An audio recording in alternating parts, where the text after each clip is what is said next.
Ngayong araw na ito, marinig natin ang kwento ng buhay ng matalik na magkaibigan at ang isang malaking pagsubok na magkasama nilang hinarap. Siya ay si Rona. Wala akong kapatid at wala ring tatay. Single mother ang mama ko. Buti na lang, nung kindergarten pa lang ako, nakilala ko na ang best friend / sister from another mother, si Rhoda. Para sa akin, basta't kasama ko siya, hindi ako mangangamba kahit ano pa ang harapin kong mga pagsubok sa buhay. Ito, Besh! Mas mura yata tong package na to. Oo nga. Sige, yun na lang. Okay. Magko-coordinate na tayo dito sa travel agency na ito. Oh my gosh! I am so excited! First trip natin to outside the Philippines! Paris! Here we come! Grabe! Super excited ako! Oy, kailangan mag-prepare na tayo ng mga dadali natin, ha? Ayoko na maraming dala. Ay, ako rin! Ayoko din! Ilan na ba yung napuntahan nating lugar? Ay, basta. We've been to all the regions of the Philippines. Oo nga. Magastos, ha? Pero, ang sayo kayo mag-travel. Ayo.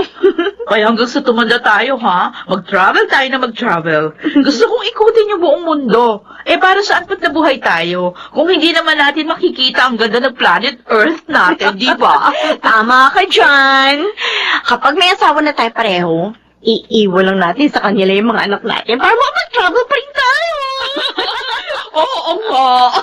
Baka isipin nila, nag-asawa lang tayo para makakuha ng magbabantay ng bahay at ng mga bata para sa atin. Well, take it or leave it. 6 months pa! 6 months pa ang hihintayin natin. Naku! Kung pwede lang hilahin ng araw para makita na natin ang Eiffel Tower!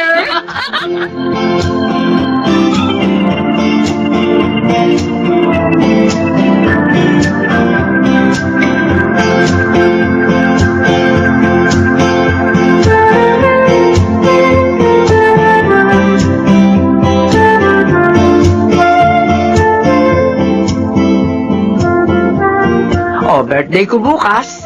Imbitahin mo si Rhoda, ha? Siyempre naman, mamita. Hindi siya mawawala. Tapos, after a week, siya naman na magbe-birthday, di ba? Opo. Alam mo, napakapalad mo. Dahil nakilala mo si Rhoda 25 years ago. Kung hindi, baka napakalungkot ng buhay ko ngayon. Nagkaroon ka ng papa at mga kapatid dahil sa kanya. Paano naman kasi? Sabi ko naman sa'yo, ma, pwede ka naman mag-asawa uli. Ayaw mo naman. Para saan pa? May anak na ako.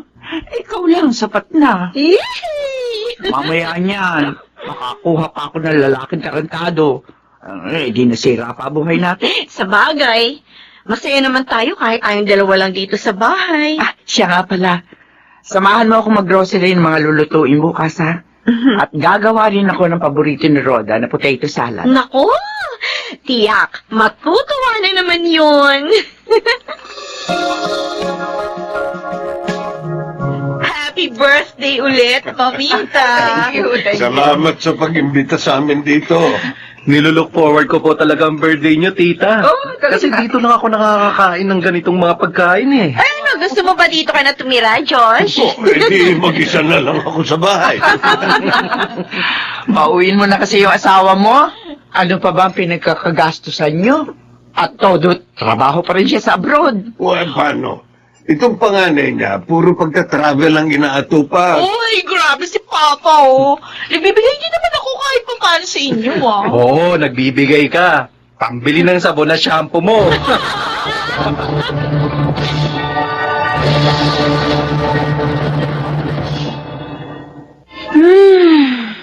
Dito na muna ako matutulog sa inyo, ah. Uy, walang kasama si Mamita. Wala siya sa bahay, andun sa isa kong tita.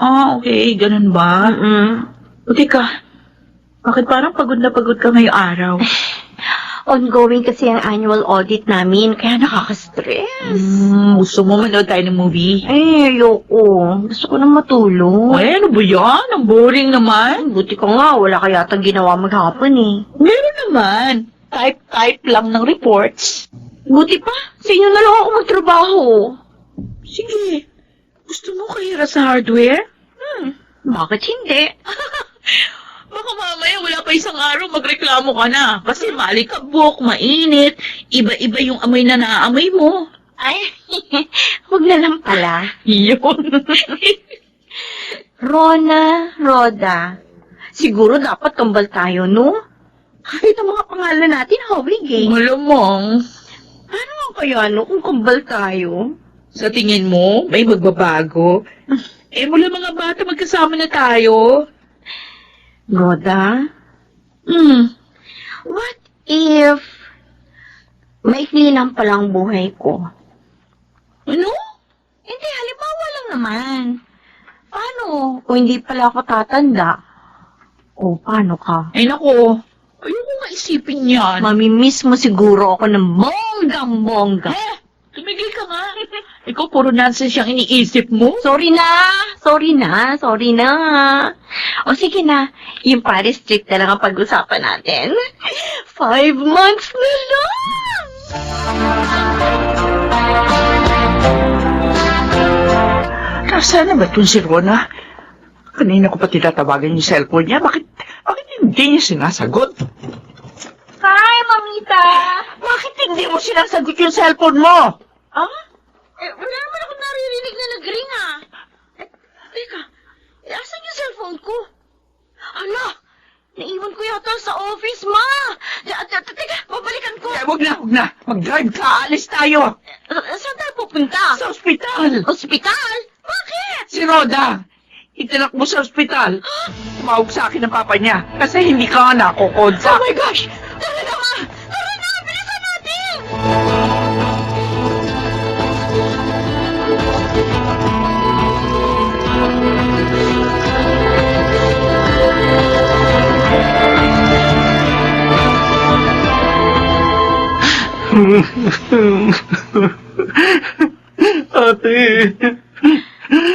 Ate ko. Sana, Josh. Walang mangyayaring masama sa ate mo. Ate Rona, hindi na siya humihinga nang nakita ko siya sa kwarto niya. Nakandusay siya sa sahig. Nahimatay lang siguro siya. Paano kung hindi na bumalik ang pulso niya? Hindi yan mangyayari. Matapang ang ate mo. Kayang-kaya niya masurvive ito. Teka, nasaan na ba yung doktor? Rona, Papa, ano nangyari? hindi ko alam. Wala naman siyang dinaramdam kanina. Normal naman ang lahat. Kumain lang siya tapos sabi niya, pupunta siya sa kwarto dahil may ibibigay sa kay Diyos. Sabi niya kukunin niya yung binili niya sa akin na polo. Nasusutin ko sa job interview ko bukas. Matagal bago siya lumabas, kaya nainip na si Diyos. Ano kaya nangyari kay Rhoda?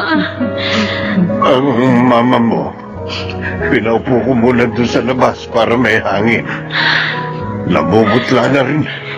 Walang mangyayaring masama kay Rhoda. Walang mangyayaring masama sa kanya.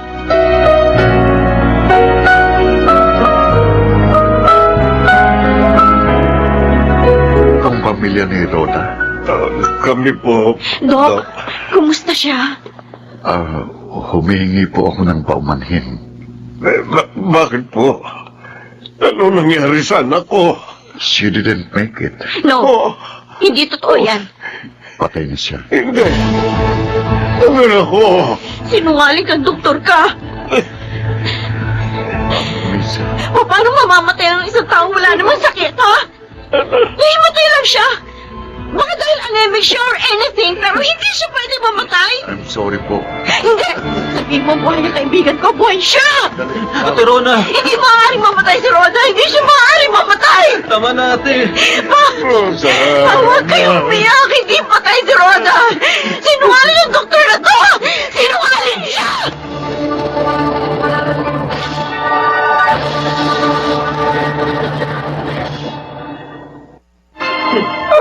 Rhoda, anak. Bakit naman biglaan ang pagkawala mo? Kung alam ko lang, Kung alam ko lang, sana pinauwi ko na talaga ang mama niya. Sana nagkasama pa sila. Napakabata pa niya para mawala sa mundong ito. Hindi ko alam kung makakaya ko ito. Hindi ko alam kung paano babangon at magpapatuloy sa buhay na wala ng panganay ko. Si Rhoda. Hanggang ngayon ayaw niyang tanggapin na wala na si Rhoda. Kahit si Diyos, walang sino man sa atin ang nakapaghanda sa pigating ito. O Rhoda, anak, bakit ikaw pa? Bakit ikaw pa?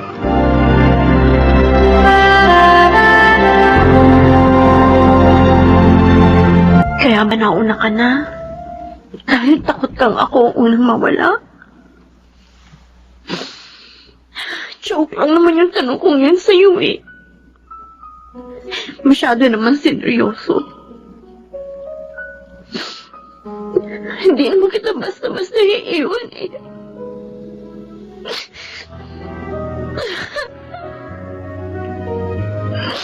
Rhoda, bakit naman ganito?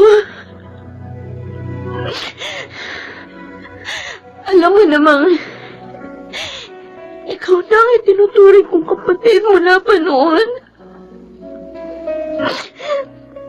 Bakit ginawa mo iwan sa ganitong paraan? Ngayon, sabihin mo sa akin.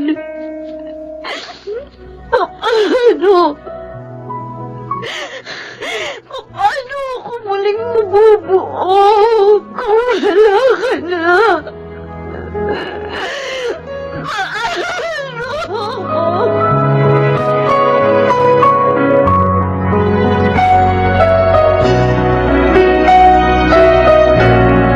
Bukas na ang flight mo papuntang Paris, Rona.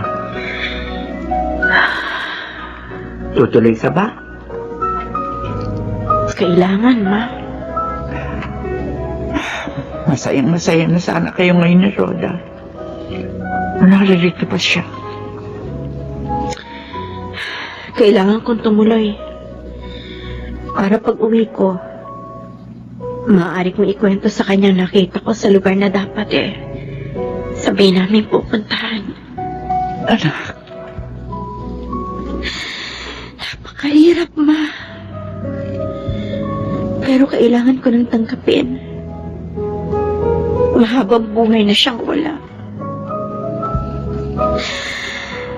Mga alaala na lang niyang naiwan sa akin.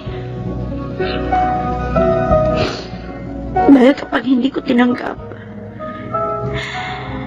para ko na rin binaliwala ang masasayang araw at panahong nakasama natin siya.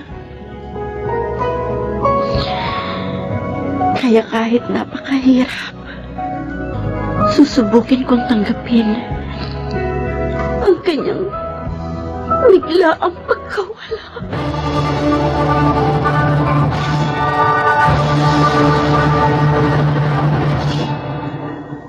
Dahil kay Rhoda, napatunayan kong napakaikli lang ng buhay.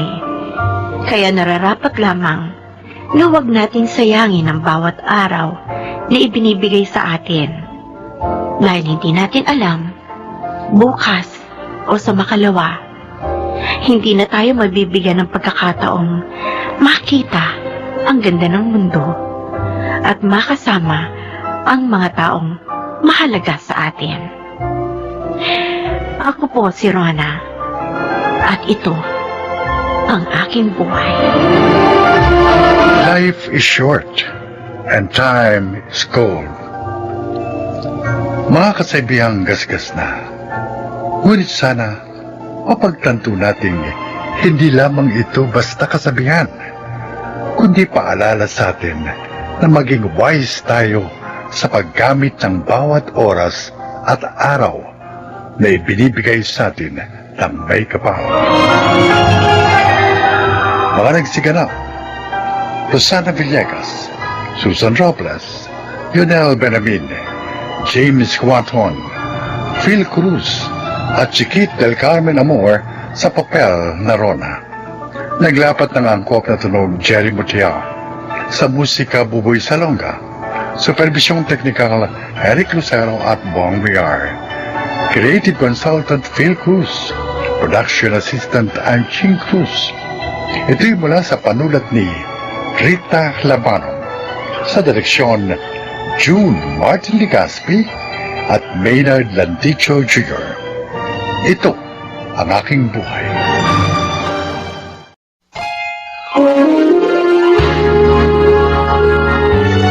Kauna-unahan sa Pilipinas. Manila Broadcasting Company.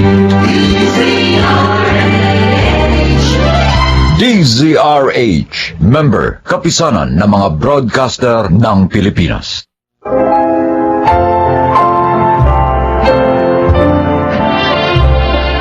Magandang araw po mga kaibigan. Maririnig natin ang kwento ng isang babae at ng kanyang matalik na kaibigang naging mortal niyang kaaway. Siya ay si Zenaida. Mahirap maging mortal na kaaway ang matalik mong kaibigan. Bakit? Dahil kayang-kaya niyong siraan ang isa't isa. Lalo na at pareho niyong alam ang halos lahat ng sikreto ng bawat isa.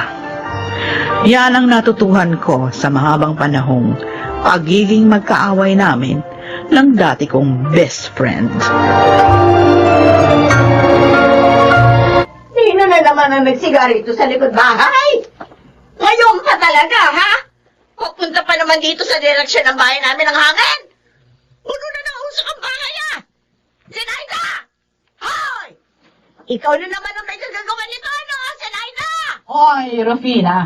Tulog ang apo ko, ha? Huwag kang maingay. Kung ayaw mong hagisan kita nitong baga. Aba, at ikaw pa itong matapang dyan, ha?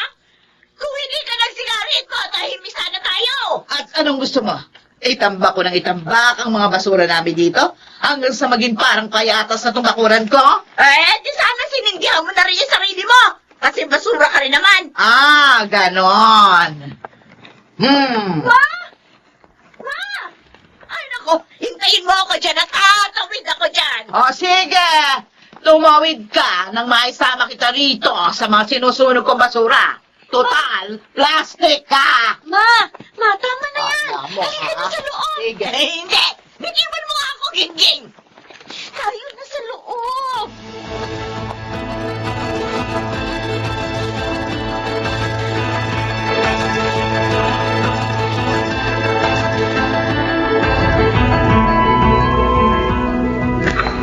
Hindi ba kayo nagsasawang dalawa? May walang araw na hindi kayo nagraratratang gamit ang mga bunganga nyo. Nakakahiya na. Anong gusto mo? Tumahimik ako habang nagsasalita ng kung ano-ano ang matandang hukluba na yon? Ang gusto ko sana mangyari, magkaroon naman kayo ng ceasefire. Nakakapagod na kayong dalawa. Ilang dekada na kaming ganito ni Rufina. Dapat masanay ka na sa amin. Huwag yung puro ka reklamo. Wala ba kayong plano magkaayos? Talaga bang hanggang sa kamatayan, dadalhin niyo ang galit niyo sa isa't isa?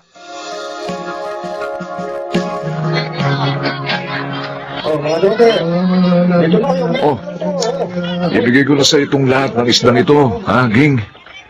200 na lang ito para makauwi na ako. Talaga, Banjo? Oo. Ay, sige. Hindi ko yan tatanggihan. At saka, pauwi ka na ba? Ha? Sumabay ka na sa tricycle ko. Ay, oo.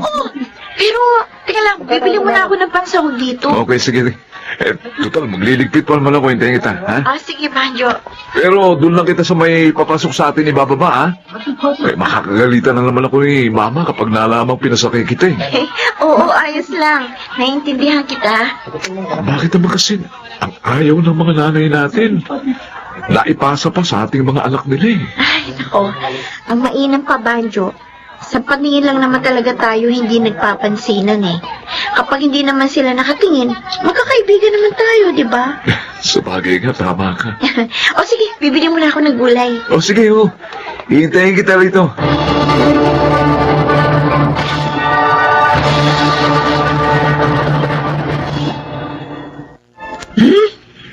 Akala mo kung sinong umasta. Jologs naman. Oo. Ang mata mo na naman, Zenaida. Ano? Eh kung tanawin mo si Rufina, talo mo pa ang giraffe. Umahaba masyado yung leg mo.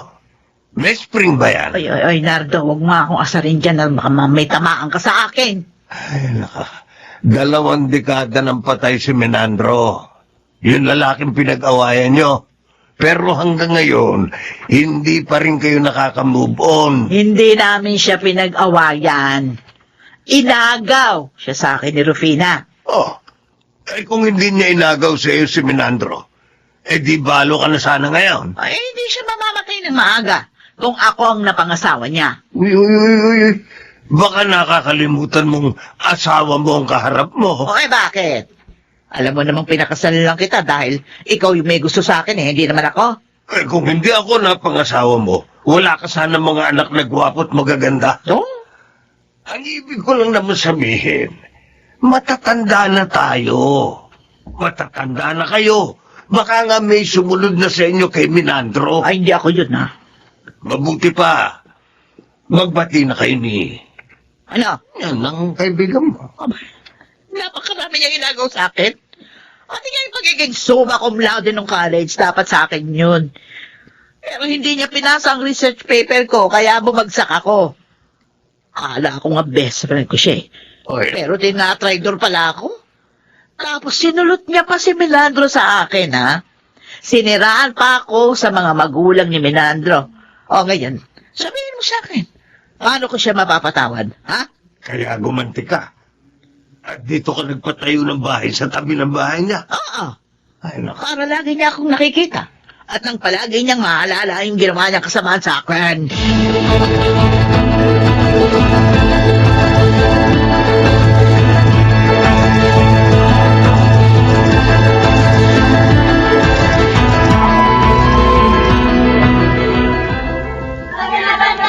Oh, isang piling na lang itong saging. Bilhin nyo na. Akin na ito! Oh. Akin! Ano ba ito? Nag-aawa Akin ka. nakahawak dito. Anong ikaw?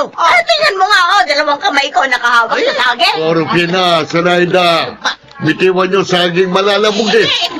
Baka hindi ko na yan maibenta. Bibilin ko ito. Ako ang bibilin nito. Kano ba ito, Ente? 180 yan. Malalaki yan. Ito, ayan, 200 yan. Keep the change. Hindi, Ente. 220. Ako na ang bibilin. Hindi, Ente. Ito, 250. Nadagdagan ko na 50. Sa akin na ito. Ano ba kayong dalawa? Ano? Kung gusto nyo, pareho ng saging na yan. Teka ha, hahatiin na lang natin yan. Hindi, kaya kong bilhin ang isang pili na ito. Kaya hindi ako papayag na may kahati. Ganon, ha? Ano ba? Bitiwan nyo nga ito! Bitiwan nyo! Hindi ko na lang ito pagbibili. Ay, di ba? Pinagtagan na nga namin ang presyo, kaya mo pa. Ikaw ka nga grabyado niya, no? Ako na tuloy yung inaaway nyo ngayon. Ako naman Mula yun. ngayon, hindi na ako bibili ng saging sa'yo. Ako rin, hindi na ako bibili ng Ano ba? Ako pa bang mali?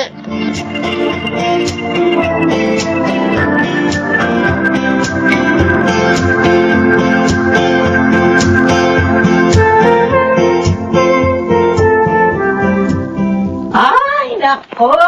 Sarap naman ang hangin dito sa bakura namin. Ay, nako, mga halaman ko, didiligan ko kayo para presko kayo. Hindi kagaya ng iba dyan, na para lamang gulay. Mabuti pa ang hangin! Fresh! Hindi tulad ng iba dyan, parang amoy isdang bilasa. Baho! Iniinisa naman talaga ako na sinayda na ito, ha? Aray ko, ang dibdib ko. Bakit? Parang sumasakit sa Sarap ng hangin dito. gabi pa ito, ha? Ayan, ang mabaho. Dahil may amoy ba na Aray ko, aray ko, ang dibdib ko. Ay! Aba, si Rufina! Ha? Ako, Rufina! Bakit ka natumba?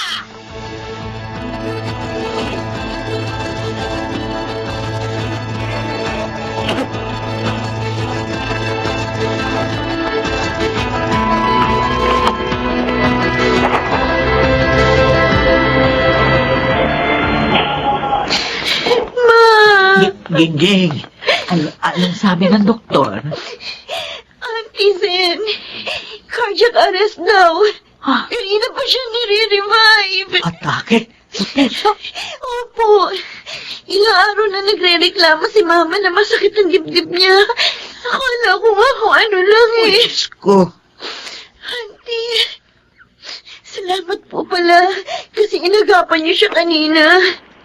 Kung hindi kayo humingi ng tulong, baka hindi ka agad siya naisugo dito sa ospital. Nagulat ka ako nang bigla siyang bumagsak eh. Diyos ko, sana makasurvive si Mama. Oo, ay, magdasal natin siya. Halika, magdasal tayo.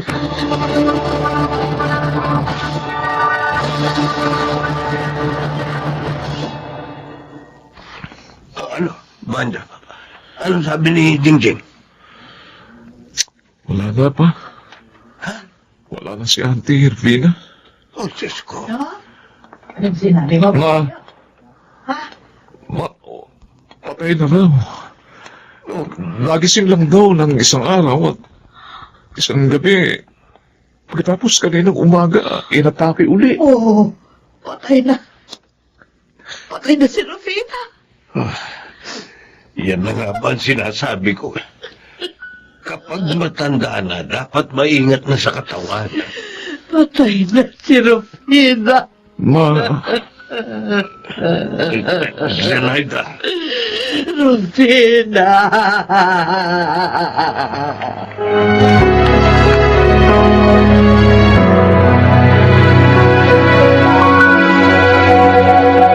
Salamat sa pagpunta, Auntie Sen. Nakikiramay ako. Ting. Maupo po kayo, Auntie. Hindi naman totoo na hindi ko pa siya napapatawad. Oo. Matagal ko na siyang napatawad.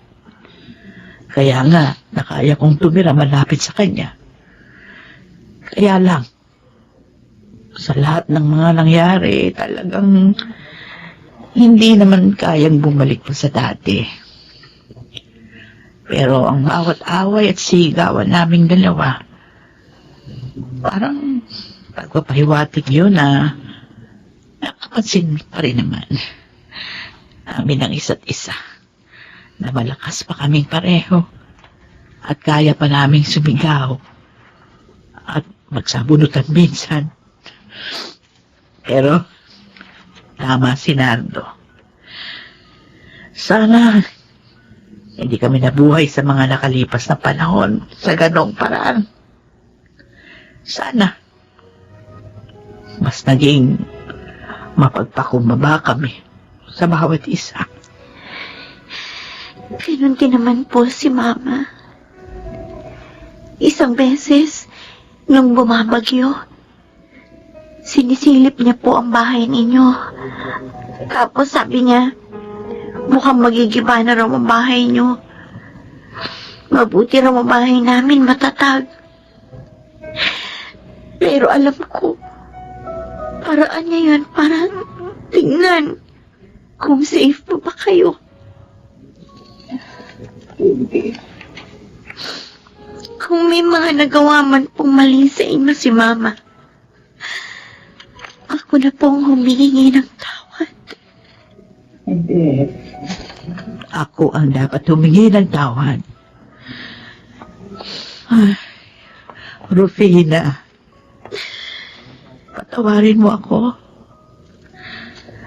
Kung nasaan ka man ngayon, sana magkasama na kayo ni Menandro. Dahil alam ko, nagiging masaya ka kapag kasama mo ang kaisa isang taong iyong minahal.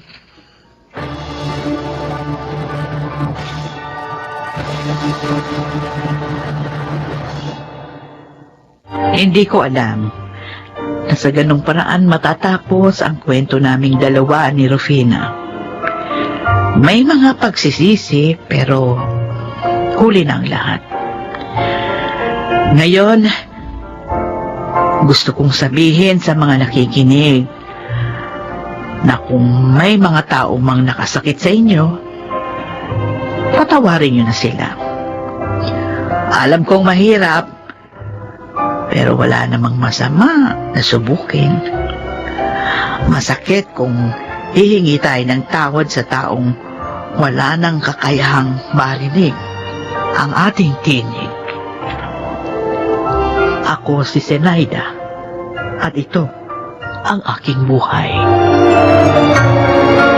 Maikli lamang ang buhay at masasayang ito kung paiirali natin ang pride. Mga nagsiganap, Chiquit del Carmen Amor, Lionel Benamin, Phil Cruz, Jun Ligaspi, at Rosana Villegas sa papel na Zenaida. Naglapat ng angkop na tunog, Jerry Mutia, sa musika, Buboy Salonga, supervisyong teknikal, Eric Lucero at Bong Muyar, creative consultant, Phil Cruz, production assistant, Anching Cruz. Ito'y mula sa panulat ni Rita Labanon, sa direksyon, June Martin Legaspi. Ito ang aking buhay.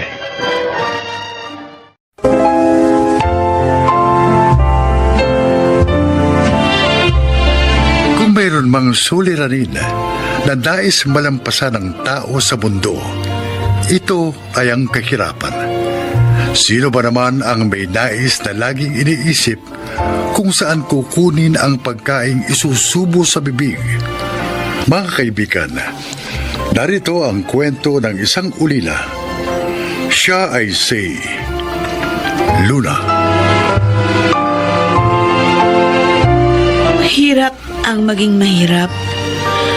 Nang magkasunod na mamatay ang aming mga magulang, lalong nagsanga-sanga ang mga problema namin sa buhay ng kapatid kong si Ella. Mas lalo pa yata kaming nabaon sa kahirapan. Araw-araw, hindi namin alam ng kapatid ko kung paano namin malalampasan kahit pa ang mabuhay lang sa isang araw. Hanggang humantong kami sa mga pansamantalang solusyon na kinapitan namin habang pilit na nilalabanan ang buhay.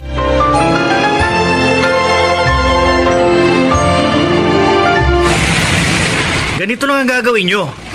Kapag may humintong bus, sumabay kayo sa mga pasaherong sasakay. Tapos, kapag nakasakay na kayo, ipamigay nyo sa mga nakaupong pasahero itong mga sobrang ibibigay ko sa inyo. Kunin nyo rin isa-isa pagkaraan ng ilang minuto. Mabilisan lang ang kilos. Kasi nga, may mga supladong konduktor na pabababain kayo. Sige, alam na namin ang gagawin, Ryan. Ganito gagawin natin, ate. Ikaw ang tagabigay ng sobre at ako naman ang tagakuha sa mga pasahero. Yun! Tama yung naisip ni Ella. O paano? Text-text na lang kung saan tayo magkikita-kita mamayang alas 5 ng hapon, ha? Pagkatapos nating rumakit. Okay. Sige, text-text na lang.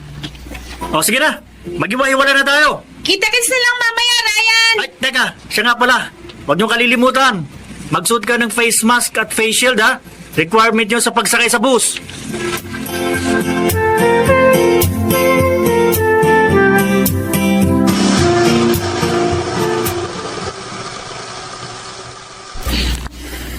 Ate, ba't bigla kang napahinto sa pananay? May dinaramdam ka ba? Dadaling kita sa doktor. Hindi, wala naman. Wala, Cesar. Ewan ko ba? Bigla na lang kumabog ang dibdib ko na maalala ko yung magkapatid na Luna at Ella. Oo nga. Halos 5 taon na rin kasi mula nung magpunta tayo sa kanila. Nang magkasunod na mamatay ang tatay at nanay nila. Baka ikaw may kung anong dinaranas ang magkapatid at nangangailangan ng tulong. Mabuti pa, dalawin natin sila, ate. Total, matagal pa naman ang deadline ng mga purchased order mong ready to wear. Para na rin natin pahinga ang araw na pupunta tayo sa magkapatid. Yun nga naiisip ko, Cesar. At saka sabik din ako makita sila. O sige, bukas na bukas din. Mamimili tayo ng mga ipapasalubong sa kanila.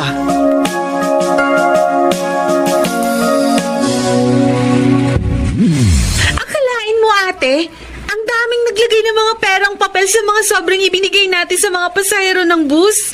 Aba, okay pa lang ganitong racket, ha? Alam mo, Ella, Hindi pa rin tayo dapat masanay sa ganyang gawain. Huh? Panloloko yung ginagawa natin. Hindi naman tayo nag-aaral pero sinasabi natin sa mga pasahero na yun ay para sa ating pag-aaral. Yung hinihingi natin na limos sa kanila. Siguro, una at huling sama na natin ito kay Ryan. Ano ka ba, ate? Karirin na natin to. Hindi na tayo magugutom sa discarding to. Ang karirin natin kung paano tayo makakaiwas araw-araw sa panlalait ni Mang Frank. Ayan na, Nakita ko paparating. Naku. Haharang na naman niya sa dadaanan natin. Ay! Magkapatid na musabok! Ate, anong gagawin natin? Basta pag sinabi ko sa itakbo, tumakbo ka na, ha? Oo, ate. Kung ganun, takbo na, Ella! Takbo! Mga patay gutom na to! Nilampasan lang ako! Mga bastos! Huwag niyo akong busitin dahil isang araw! Ipabubuldoser ko ang barong-barong niyo! Tingnan ko lang kung may magagawa kayo! Mga perwisyo sa mundo!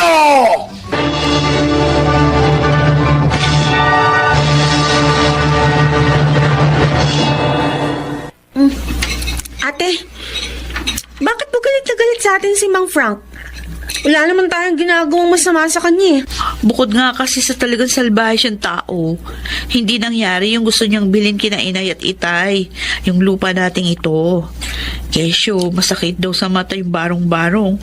Panira daw sa harap ng kanyang malaking bahay. Kaya ba, piniperwisyo niya tayo? Gusto niya umalis tayo rito? Ganon? Oo. Para mapilitan tayong ibenta sa kanya ang lupang ito na naiwan ni na Inay at Itay. Siguro siya yung nambabato sa bubong natin sa kalagitnaan ng pagtulog natin sa ating gabi.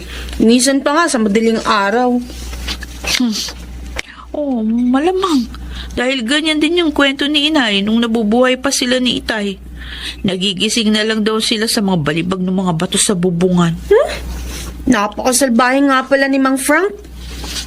Pero baka nga matagal pa tayo magtiis sa mga pamimerwisyo niya dahil sabi ang mga taong salbahe raw, mahaba ang buhay.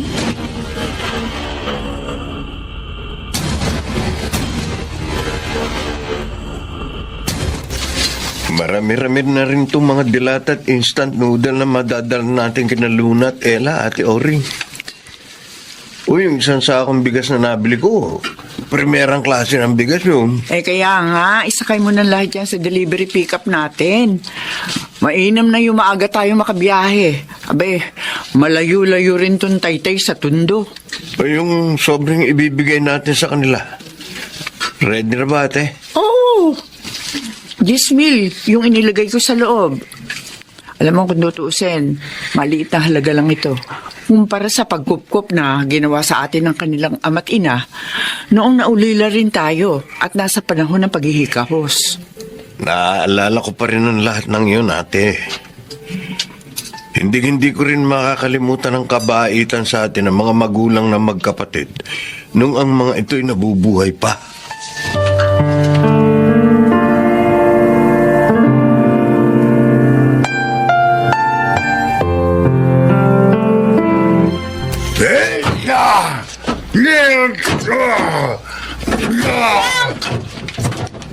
Ano ba problema?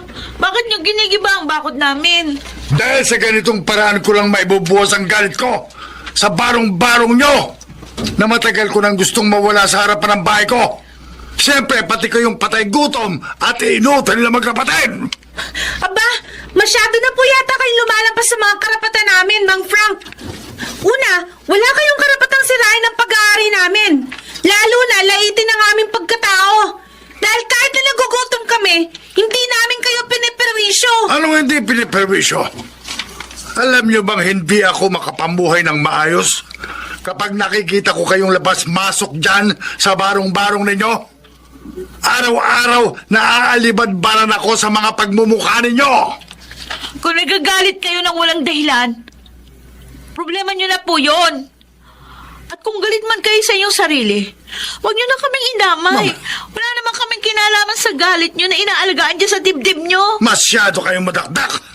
Basta gigibayin ko itong bakod nyo sa ayaw nyo sa gusto. Eto! Ibigay niyo na po yung ginagawa niyo, Mang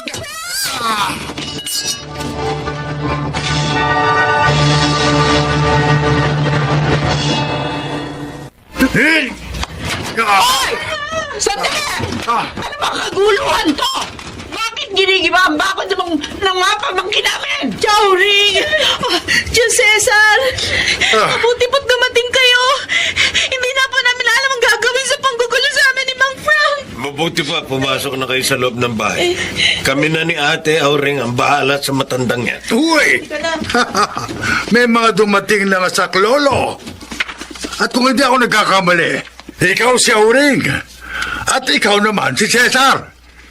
Yung magkapatid na hampas lupang nakitira sa barong-barong na yan noon. Oo! At ikaw, makakalimutan ba namin yan sa mga ugali mo, Frank?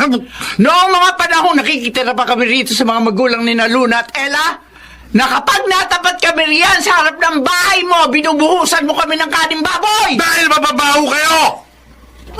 Kaya suklam na suklam ako kapag dumadaan kayo sa harapan ng bahay ko. Eh hanggang ngayon, mukha pa rin kayong mababaho. Hindi pa rin pala talaga kayo nagbabago, Ma'am Frank. Hanggang ngayon, pangit pa rin kayo magsalita sa inyong kapwa. Kaya pala iniwan kayo ng pamilya nyo. Siguro sila man. Hindi rin masikmura ang mga salita nyo. Maya, huwag mong mabanggit-banggit ang tungkol sa pamilya ko. Tama. Dahil katulad nyo, wala rin silang kwentang tao. Eh, ikaw ang walang kwentang tao, Frank! Nagkapera ka lamang sa Saudi? Nakapagpatayo ng bahay na bato? Pero tinrato mong busabos ang pamilya mo? Hindi mo lang maamin, na hindi ka masaya sa pag-iisa. Kung kaya pati buhay ng ibang tao, ginugulo mo!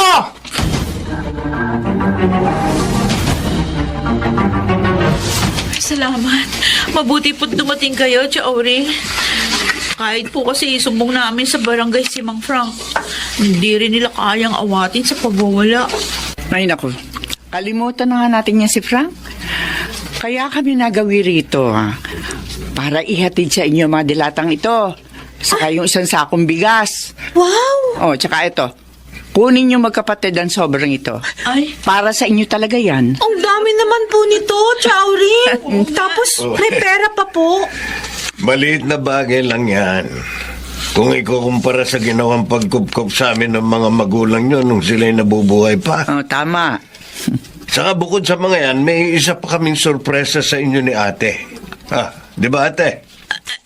ano pong sorpresa yon? Kahit kasi may pandemya, abay lumalakas pa rin yung purchase orders namin ng mga ready to wear. Lalo na yung sa mga pambata. Naisip ko, turuan kayo magkapatid na manahin ng mga shorts at sando para magkaroon kayo ng permanenteng pagkukunan ng isabubuhay. Opo. Kaya po namin matutong manahi. Opo. Gusto po namin. O sige, pansamantala, yung lumang makina ko muna ang gagamitin niyo sa pag-aaral sa pananahe, ha? At kapag sanay na kayo, yung electric sewing machine ang gagamitin niyo. At kapag natuto na kayo ng gusto, abay kayo na ang gagawa ng mga purchase orders para sa mga pambatang shorts at sando. Chowring! Maraming salamat po. Huwalog po kayo ng langit sa amin.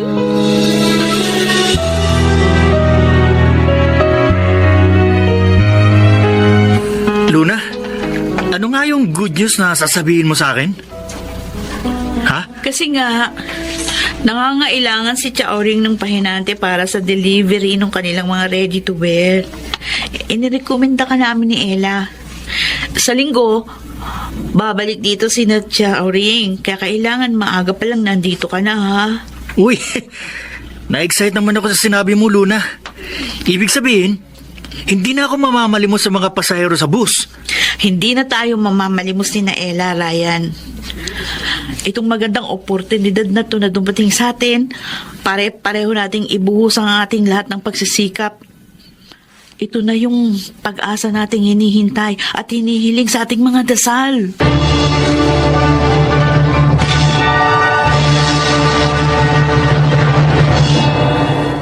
Hanggang ngayon, hindi pa rin ako makapaniwala sa magagandang bagay na dumating sa buhay namin ni Ella. Totoo nga palang kung ano ang itinanim, siya ring aanihin. At kami ang umani sa kabutihang itinanim ng aming mga magulang kina Chauring at Tio Cesar.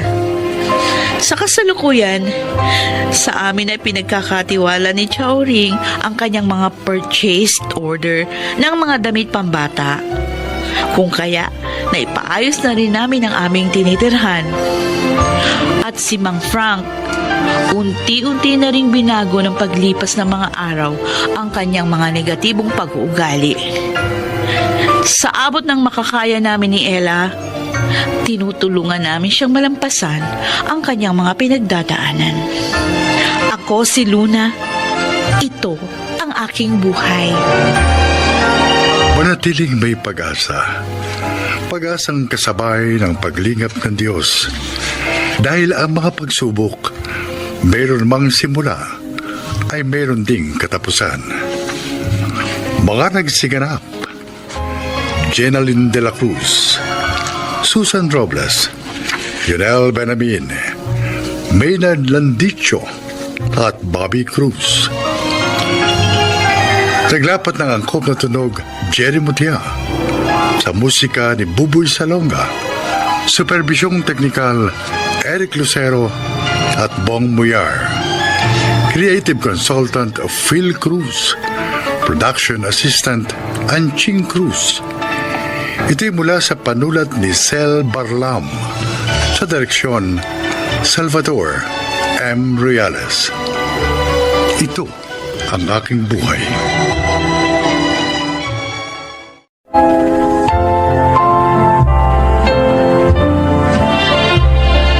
Magandang araw po sa inyong lahat. Isa na namang kwento na kapupulutan ng aral ang inyong mapapakinggan. Ito ay ang kasaysayan ni Sandra.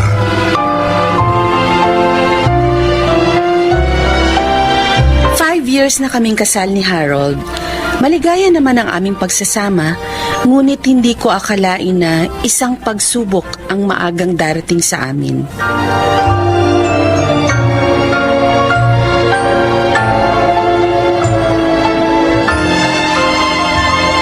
Kumain ka pa, Phoebe. Busog na ako, Bes. Nasira na nga yung diet ko eh. Ang sarap mo kasing magluto. Ay, naku. Talagang masarap magluto itong hani ko. At maasikaso pa, ha? Itong asawa ko, binola pa ako. Aba, hindi bola yun, ha? Totoo lang ang sinasabi ko, ha? Nakakaingit naman kayo. Ang sweet nyo. Ay, salamat nga pala sa inyo, ha. Dahil pinatira nyo ako dito. Especially sa'yo, Bes. Gusto ko rin naman kasing narito ka. Para magkukwentuhan tayo ng husto habang nagbabakasyon ka dito sa ating bansa. Thanks talaga. Hindi ka pa rin nagbabago.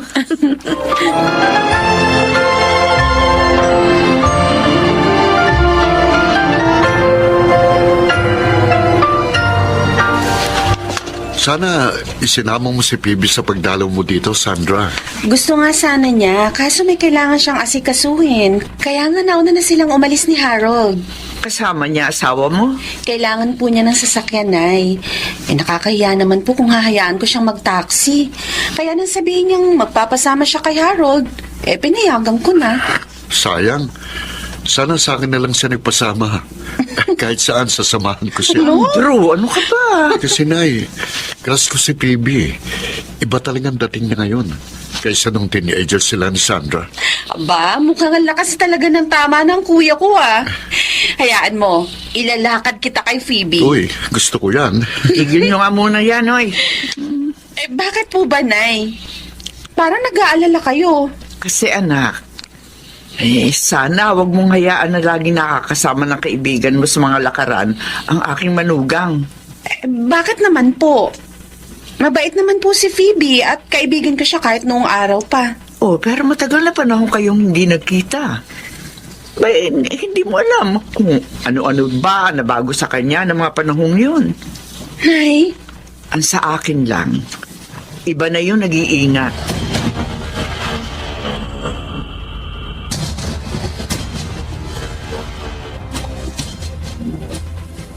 Oh, ang sabi mo, may aasikasuhin ka. Bakit dito tayo sa apartment punta? tinext ko kasi yung pupuntahan natin eh. Eh, wala pala siya doon. So, naisip ko, magmasya na lang tayo. Okay naman, di ba? Ha? Para makapag-relax din tayo. Okay lang sana kung wala akong trabaho. Kaso meron eh. Isa pa, kung mamamasyal din lang tayo, sana isinama na natin si Sandra para mas masaya, hindi ba? Harold, pwede ka naman maging masaya. Even without her. Magagawa ko yun. Phoebe, huwag mo kong bayan. Baka kung ano isipin ng mga tao sa atin. I don't care. Ang importante sa akin, masaya ako sa ginagawa ko. Excuse me, umuwi na tayo. Biglang sumama ang pakiramdam ko. Di magpahinga na lang muna tayo sa ibang lugar.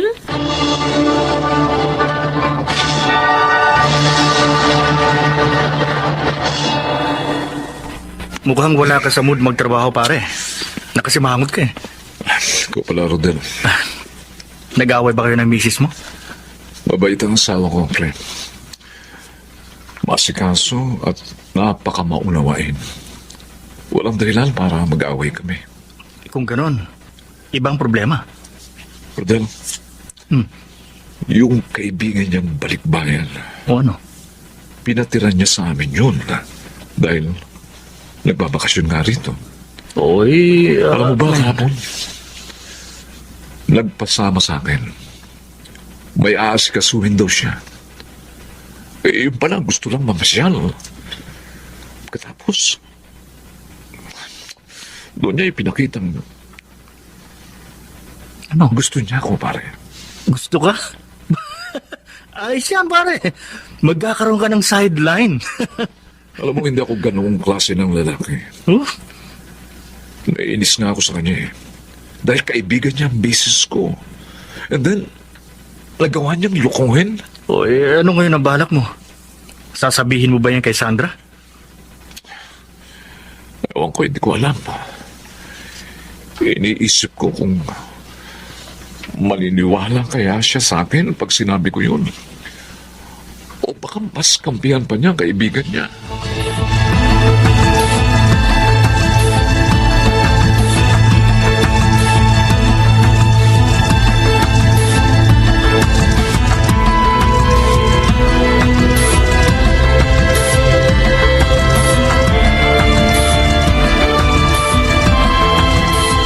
Totoo, Phoebe.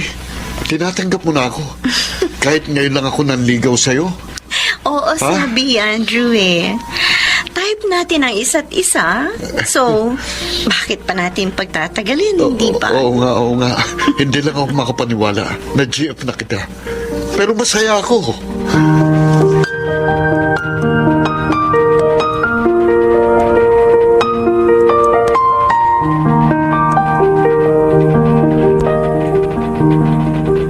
Ano po? Sinagot na ni Phoebe si Kuya? Oo, anak. Kagabi rin mismo. Ay, nakakagulat. Ang bilis naman. Bay, nagulat din ako eh. Hindi mo pala alam ang nangyari.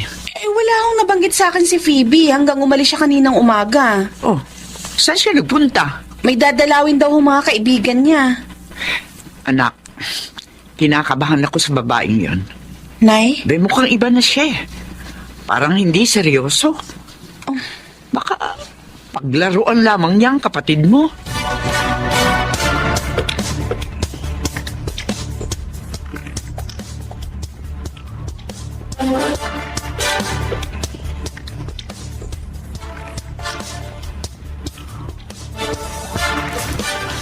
Han?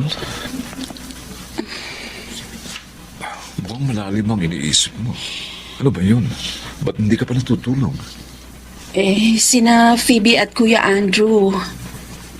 Nakita ko sila kanina nang ihatid ni Kuya si Phoebe dito. Oh, Masaya naman sila, pero alam mo, si Inay, iniisip niya na baka paglaruan lang ng kaibigan ko ang kapatid ko.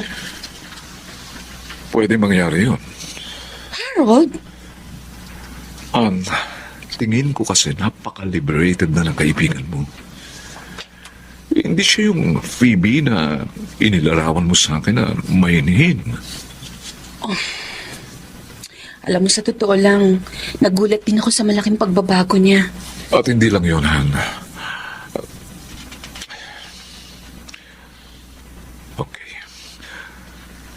Han, may gusto akong ipagtapat sa iyo. Ha? At sana maunawaan mo ko at huwag mong isipin na sinisiraan ko siya. Ano ba yun? Anong gusto mo sabihin, Harold?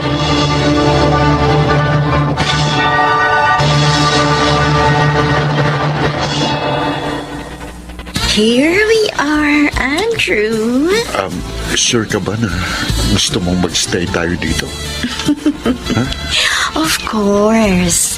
Wala namang masama sa gagawin natin. Hindi na tayo mga bata. I know. Nagugulat lang talaga ako sa bilis ng mga nangyayari sa atin.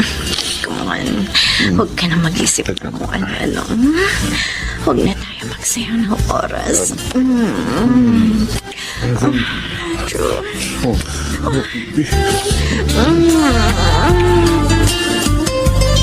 Ay, bakit hindi ka umuwi kagabi, Andrew? Pinag-alala mo ko. Hindi ka man lang nag-text o tumawag. Pasensya na po, Nay. Kasama ko po si Phoebe. Ano? Kasama mo ang babaeng yun? Magdamag? Opo. Ay, di kung ganon, may nangyari sa inyo.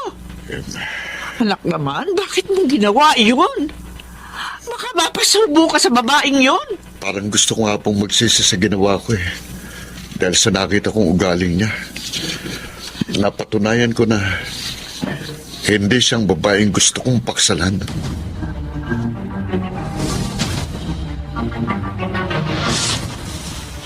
Hi, Harold.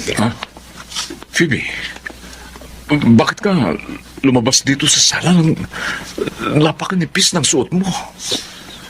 Hindi pa naman gabi para matulog. Tsaka baka may makakitang iba sa'yo. At sino naman ang makakakita? Wala naman si Sandra dito ngayon. Tayong dalawa lang. Phoebe, bitiwan mo ko. Alalahanin mo ang kaibigan mo ang asawa ko. At nobyo mo ang kapatid niya. Hindi nila ito malalaman. Hindi natin ipapaalam. Ano?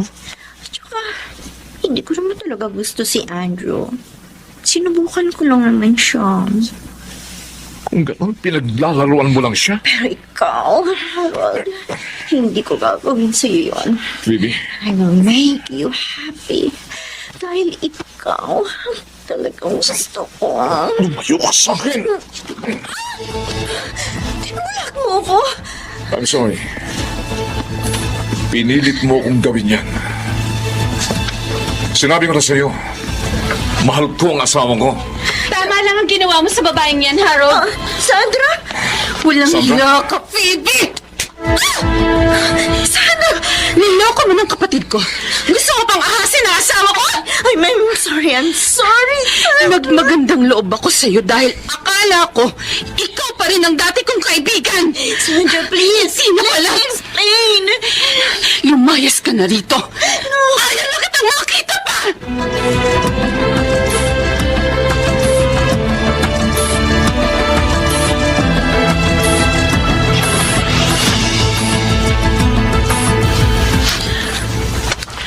At bakit nakangiti ka, mister? Masaya lang ako. Dahil natapos na ang problema natin sa Phoebe na yon. Oh, salamat na lang. Maniwala ka sa akin na tapat ako sa iyo. Siyempre, ikaw yata ang asawa ko. At alam kong honest ka sa akin. Mabuti na lang, natauhan din si Kuya sa tunay na ugali ni Phoebe. Oo nga, salamat naman. Ngayon, wala nang manggugulo sa buhay nating lahat.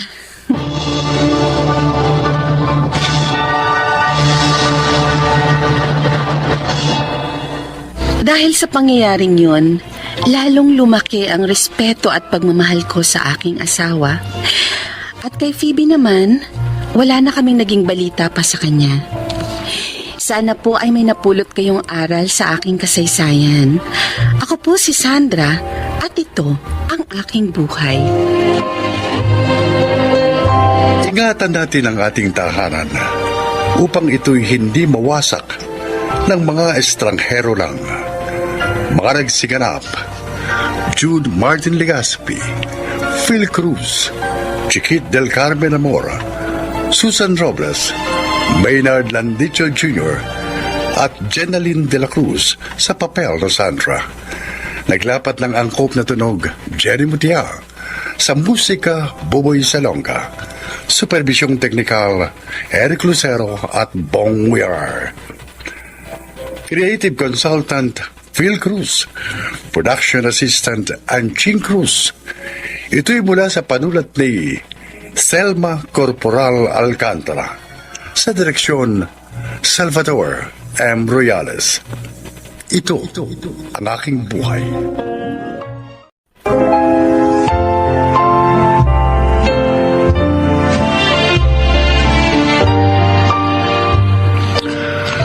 Mga kaibigan, sa araw na ito, inyong maririnig ang kwento ng isang anak na naghahanap ng buwang sa pagmamahal ng kanyang ina. Siya ay si Stella.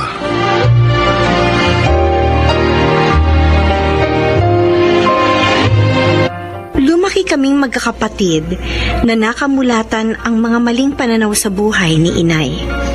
Mula sa mga bagay-bagay sa pang-araw-araw na pamumuhay hanggang sa edukasyon. Totoo na habang lumilipas ang mga araw, hirap na hirap kaming makasanayan ang mga maling saloobin at salita ni inay. Oh, Clifford! Anong tinatayo-tayo mo dyan? Anong problema mo? Magpapabili po sana ako ng tablet sa inyo, Nay. Kahit yung mamurahin lang po. Para hindi na po ako nakikigamit sa mga kaklase ko. Nahihiya na po ako sa nanay ng isa kong kaklase. Lagi na lang ako nandun sa kanila kapag online class namin. Nakita mo lang ako nagbibilang ng pera kung ano-ano nang hinihirit mo. Para po kasi pag may test kami, madali po ako makatapos, Nay. Tsaka para makagawa po ako ng lahat ng projects ko. Bakit ba kasi nag-aaral ka pa? Pandemic ngayon. Wala nang kwentang pag-aaral ngayon. Kaya nga yung ate Stella mo, huminto na rin, di ba? Huminto naman po mag-aral si ate dahil lagi niyong pinagtatalunan ng gagastusin niya sa kolehiyo. Imbis nga po kasi nasuportahan ninyo siya sa mga pangarap niya makatapos. Teka! Sinusumbatan mo ba ako, Clifford? Ang dami niyo po kasing pera, Nay. Pero iba naman po nakikinabang. Kung sino-sinong umaakyat dito sa atin para lang mangutang. Baka nakakalimutan mo. Nanay mo ko, ha? Wala kang karapatan sa mga pera ko. Ngayon, kung gusto mo magkapera, mag-botidyaryo ka. Buhayin mo sarili mo.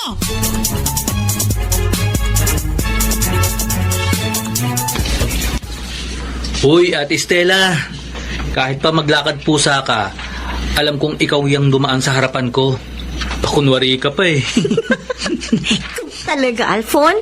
Alam na alam mong amoy ko, no? Kahit asul ang mga mata ko, may pang-aninag kaya ako. Ayan oh, kulay-pulay ang suot mong t-shirt, di ba? Aba, may tama ka. At dahil dyan, may premyo ka sa akin, isang tasang kape. Siyempre, yun naman talagang ire-request ko sa'yo. Ate, yung may gatas ha. Alam mo na, ang gusto ko sa kape, yung malinamnam.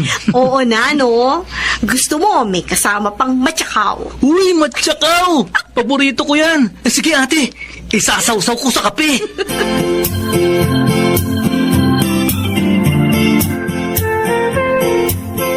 Tumanda na kasi ang si Marina sa paniniwalang ipinaglihin niya sa mga mata ng manika si Alfon.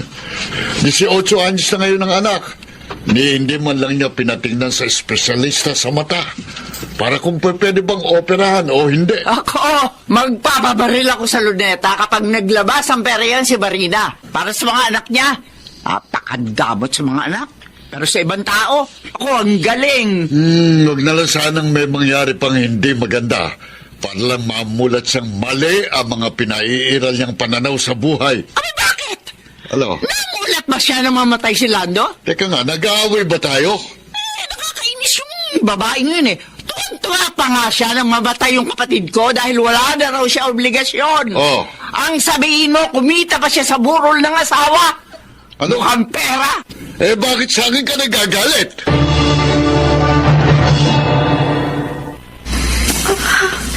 Ano to? Bakit may dugo dito sa inidoro?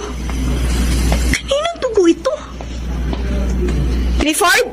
Ate, Sinong galing dito sa banyo? si Kuya Alfon na nakita akong kalalabas lang ng banyo. Bakit? May dugo kasi ako nakita sa inidoro eh. Ibig sabihin sa Kuya Alfon mo yun? Alam nga naman sa akin yun. Malinaw na malinaw ang ihi ko. Tsaka nagbubuhos ako lagi ng inidoro sa tuwing gagamit ako ng banyo. Masama kasi kapag may dugo ang ihi ng isang tao, Clifford. Palatandaan yun ng isang malubhang sakit.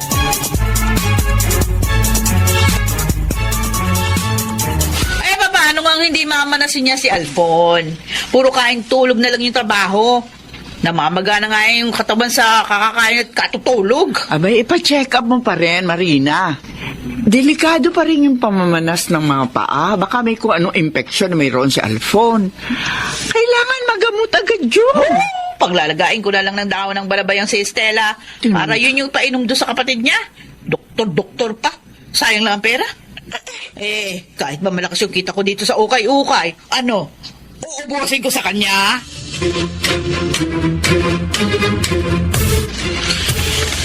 Ilang araw ka na kamong nahihirapang umihi, Kuya Alfon? Oo, Clifford. Ang sakit-sakit nga eh. Lalo na kapag paunti-unti lang ang ihi ko. Kaya pala may dugo ang ihi mo, Kuya. Ha? May dugo ba ang ihi ko?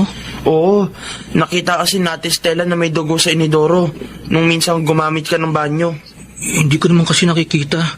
Basta nararamdaman ko lang, masakit. Bakit hindi masabihin kay nanay?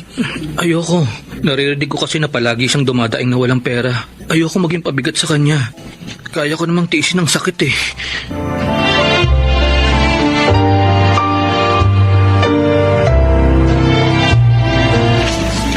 Naisip niyo po ba yun, Nay? Si Alfon pa ang nag-aalala sa kalagayan ninyo. Samantalang may dinaramdam na pala siya sa kanyang katawan. Uy, ano ang gagawin ko? Lahat ng kwartang kinikita ko sa ukay-ukay nasa pautang. Nay, ilang araw na po siyang hindi nakakaihi. May dugo pang ihi niya. Hayaan niyo na lang bang gano'n na lang ang kalagayan niya? O, edi kung may pera ka, sige, dalhin mo sa doktor yung kapatid mo. Pare-pareho kayong magkakapatid. Wala kayong nakikita kundi yung mga pera ko. Pasalamat nga kayo. Pinalalamon ko pa kayo. Wala naman kayong utang na loob. Tio Cornelio! Chamila! Aba, si Clifford. Umaangos, papunta rito. Oo nga, bakit kaya? Chong! Chang! Oh, Pinapunta po ko rito ni Ate Stella. Tulungan daw po ninyo kaming dalhin si Kuya Alfon sa ospital. ha? Putlang-putla na po kasi siya. Tsaka nangingitim po ang mga kuko. Aba, eh kung gano'n, tara na. Sumakay na tayo sa tricycle at nang maisugod na natin sa ospital si Alfon. Mahalagang bawat oras.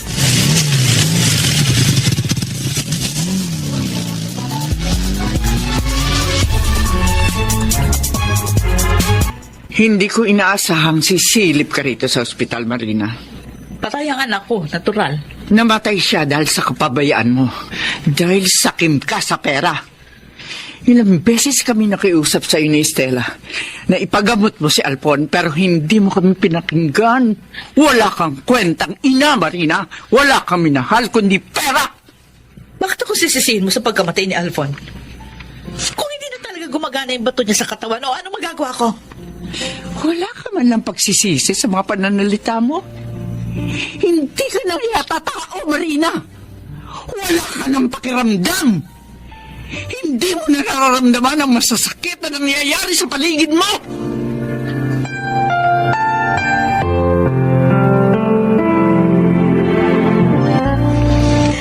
Napakasakit, Clifford. Maraming masasayang alaalang iniwan ng Kuya Alfon mo. Nagpupunta ako sa kusina para magtimpla ng kape. Parang nakita kinikinit ako. Nakasunod pa rin siya sa likod ko. Ako rin, ate. Lalo na kapag kinakanta niya yung mga paborito niyang kanta. Pakiramdam ko, nasa tabi ko lang siya. Para ko pa rin naririnig ang malamig niyang boses. Hindi ko alam kung makakasanayan ko. Hindi na natin siya makakasama. Hindi ko naman kadaling tanggapin ang kanyang pagkamatay. Ako, ate, okay lang sa akin na dalawin ako ni Kuya Alfon gabi-gabi. Kakausapin ko talaga siya. Magkwekwentuhan kami hanggang gusto niya.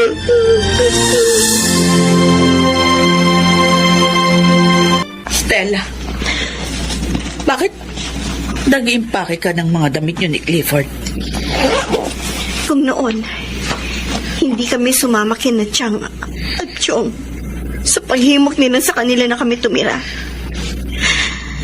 Ngayon, buo na ang desisyon namin ni Clifford, Inay. Iiwan niyo ako ni Clifford?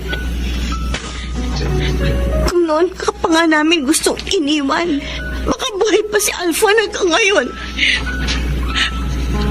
Pero paano ko maitutuwid ang mga pagkakamali ko sa inyo? Kung iiwan niyo ako. Totoo ba ang naririnig ko, Nay? Naitutuwid niyo na ang inyong pagkakamali? Pero bakit ngayon lang? Bakit ngayon lang?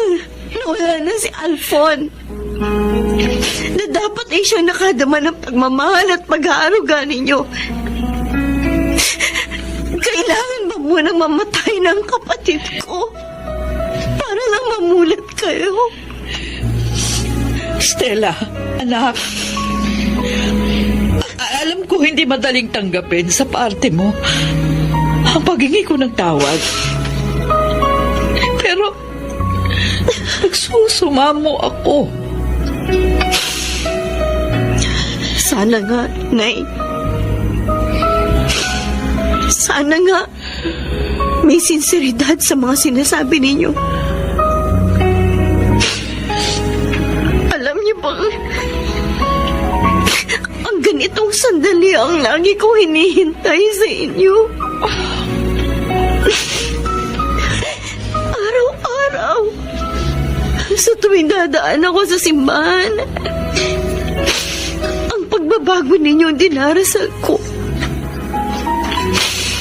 Dahil mahalaga kayo sa amin, Nay. Kayo ang nagbigay sa amin ng buhay. At pinasasalamatan namin yun. Ikinararangal namin yun, Inay.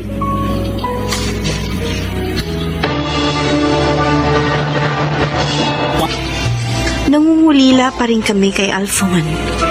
Pero kailangan din namin harapin ang kinabukasan. At si Inay, malaki na ang kanyang ipinagbago. At sa lalo pang paglakas ng kanyang ukay-ukay business, kasama na kami ni Clifford sa kanyang mga pagsisikap. Ngayon, ini-enjoy ni Clifford ang kanyang online school. At ako, tulad ng pangarap ko, nag-enroll ako sa kursong computer engineering sa isang state university. Ako, si Stella. At ito ang aking buhay.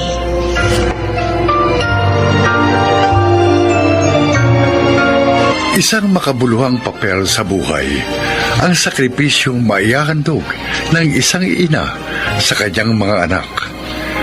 Pero kung minsan, kakambal din ito ang mga pagkakamali. Bagamat sa ibinibigay na maraming pagkakataon, laging hindi maramot ang pagbabago.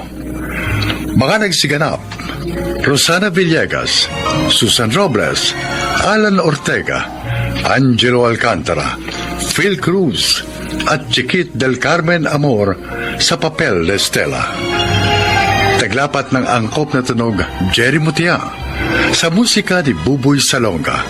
Superbisyong teknikal, Eric Lucero at Bong Muyar. Creative Consultant Phil Cruz. Katulong sa produksyon Anching Cruz. Sumulat ng ating kasaysayan Sel Barlaum. Sa direksyon ni Salvador M. Royales. Ito ang aking buhay.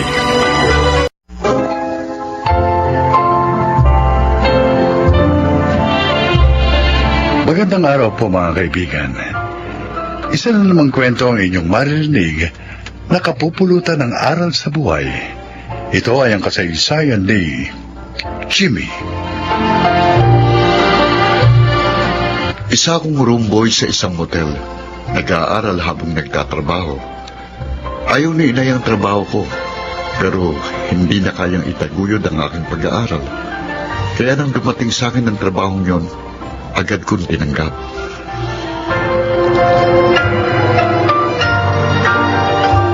O anak, pinagluto uli kita ng baon mo sa trabaho, ha? Salamat po, Mama. Makakatipid na naman ako. Mahal po kasing pagkain doon sa kantin ng motel. Meron din diyang tinapay na nilagyan ko ng pritong itlog para naman merienda mo sa university. Ang bait niyo talaga, Ma. Asikasong-asikaso niyo ako. Natural. Dahil mahal na mahal kita. Ikaw na nga lang ang natira sa akin eh.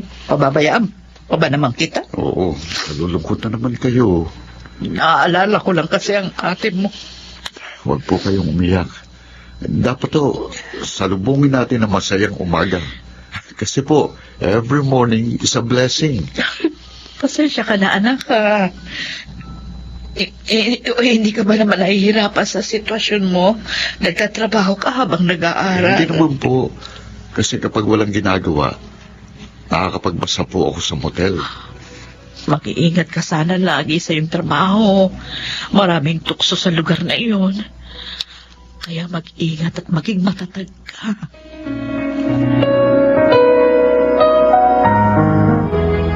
Hello sir, pasensya na po. Pero hindi po talaga ako nagbibigay ng extra service sa mga customer namin. Sige po, bye. Mukhang kinulit ka na naman ng baklang madalas magpunta rito sa motel. Oo nga eh. Pangatlong beses na niya akong inalok ng extra service. Oh?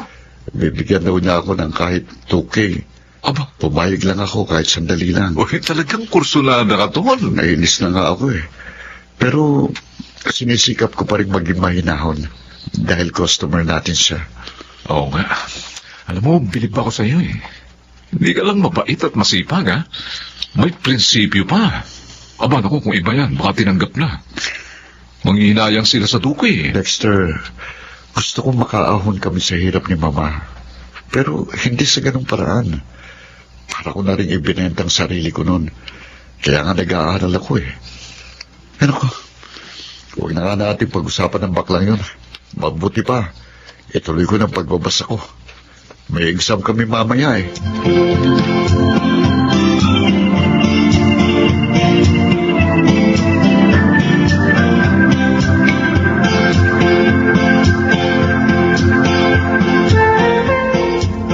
Bakit wala ka na namang ganang kumain na po? Nakita ko na naman si Papa Lolo Manolo. Ibang babae na naman po ang kasama niya. At ang papa mo na naman pala ang dahilan. Dikas, napakarami ng naging babae ng papa mo. Hanggang ngayon ba, hindi ka pa rin nasanay sa kanya? Hindi po ako maaaring masanay, Lo. Dahil nahihiya po ako sa ginagawa niya. Ang pambababae din niya ang dahilan kaya nawasak ang pamilya namin.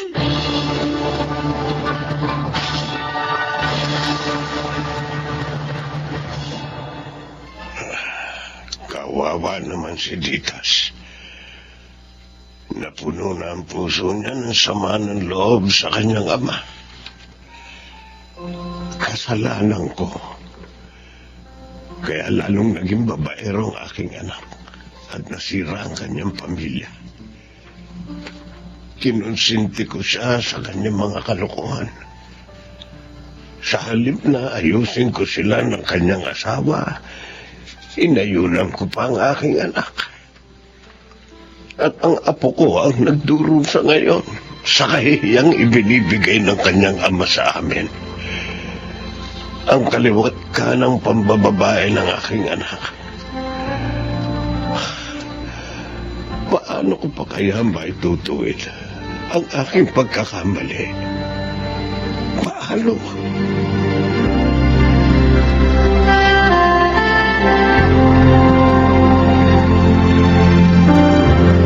Jimmy, ating gabi na. Matulog ka na. Sandali na lang po, Ma. Matatapos na itong ginagawa ko. Bukas ko na po ito ipapase. Kunting oras na lang palagi ang itinutulog mo. Baka mamaya niyan magkasakit ka naman. Hindi ho, kayo ko po.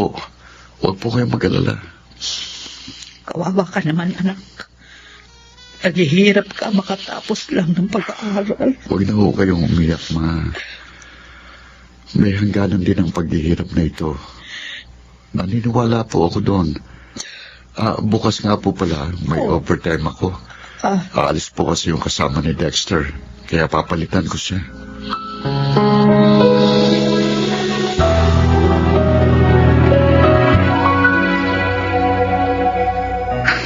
Bakit ganun? Naalala ko na naman yung dalagang pumasok kanina. Yung kasama ng matandang lalaki. Umiiyak kasi siya. Bakit nga kaya siya umiiyak? Hindi pa niya boyfriend ang kasama niya? Ano yun? Yung dalagang nakita ko kanina. Miss! Bakit, Miss? Ano nangyari? Bakit may dugo ang damit mo? Yung lalaki kasama ko kanina, si Sir Adolfo. Sinaksak ko siya. Ano? O, Diyos ko! Hindi ko gusto yung ginawa ko. Kasalanan niya. Kasalanan niya.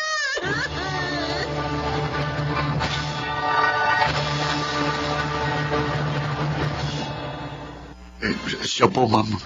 Siya pong pumatay sa papa niyo. Walang hiya ka. Kulang pa ang sampal na yan sa pagpatay mo sa papa ko. Bakit mo ginawa sa kanya yan? Masama ang papa mo. Wala siyang kwentang tao. Dapat na sa kanya mamatay. Huwag mo sabihin ginahasa ka ng papa ko. Hindi ako maniniwala sa'yo dahil nasa hotel kayo. Boss ko siya. Nangutang ako ng pera sa kanya dahil sa pagkakasakit ng kapatid kong bunso. Binigyan nga niya ako. Pero ang kapalit naman ang aking pagkababae. Ano? Oo, yun ang hiningi niyang kabayaran. Pumayag ako alang-alang sa kaligtasan ng kapatid ko. Pero lalo masakit. Gusto ng papa mo na makipagrelasyon na ako sa kanya. At kapag hindi naman ako pumayag, ipagkakalat niya sa lahat ng tao ang mga nangyari sa amin. Pati na nakuha niya mga larawan namin. O, Diyos ko. Ganun pala kasama yun. Kaya pala umiiyak ang babae ito nang pumasok sila sa motel. Kaya sa galit ko, pinlano ko ang pagpatay sa kanya.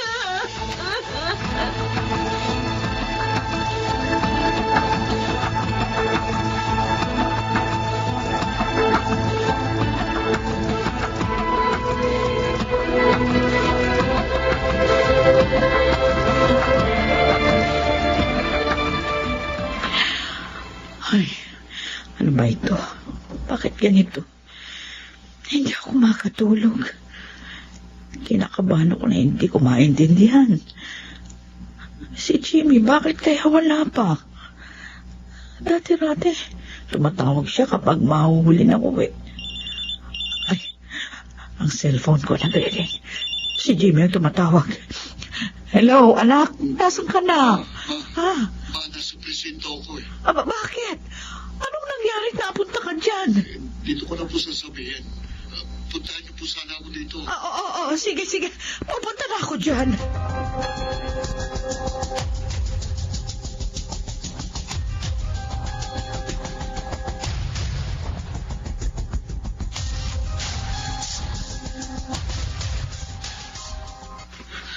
Jimmy! Ay, Ma.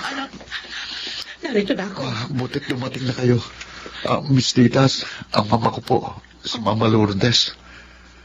Kayo? ni Jimmy? Ligtas? Anak ko!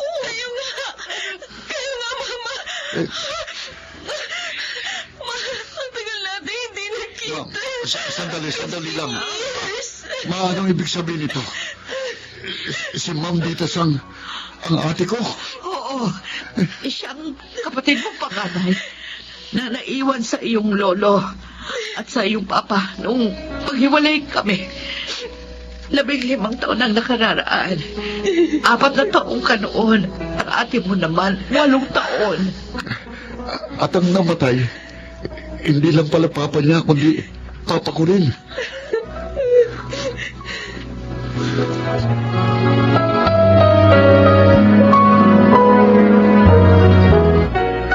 Jimmy, nailibing na si Papa. Hanggang ngayon, hindi ko pa rin mapaniwalaan ang mga nangyari. Ikaw pa lang ate ko. Ang matagal kong hindi nakakita. At ang customer namin, papa ko pala. Hindi ko man lang naramdaman ang pagmamahal niya. Dahil nga 4 years old ka pa lang na maghiwalay sila ni Mama. Pero kung hindi mo man nadama ang pagmamahal niya, ako, bilang ate mo, Jimmy, pangako ko sa'yo, mamahalin kita. At magiging masaya tayo ni na Mama.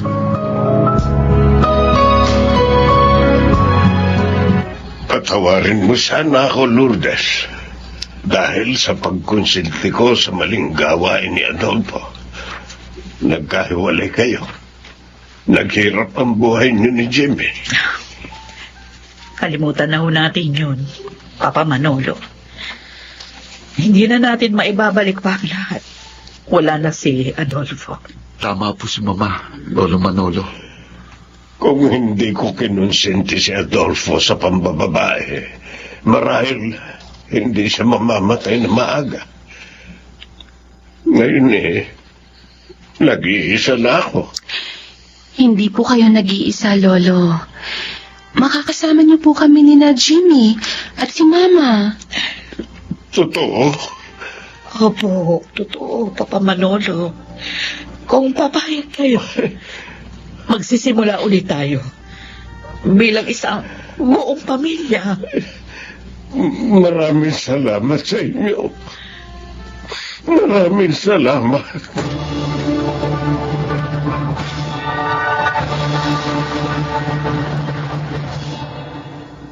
Iyon ang naging simula ng maligayang pagsasama namin ni na Ate Ditas at Lolo Manolo. Tunay ngang ang bawat hirap ay may katapat na ginawa. Ako po si Jimmy at ito ang aking buhay.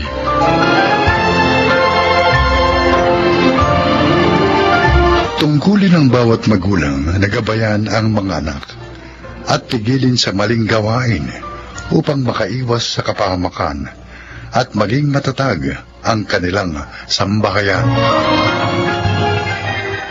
Mga nagsiganap: Rosana Villegas, Jeneline de la Cruz, Lionel Benamin, Chiquit del Carmen Amor, June Martin Legaspi at Phil Cruz sa papel na Jimmy.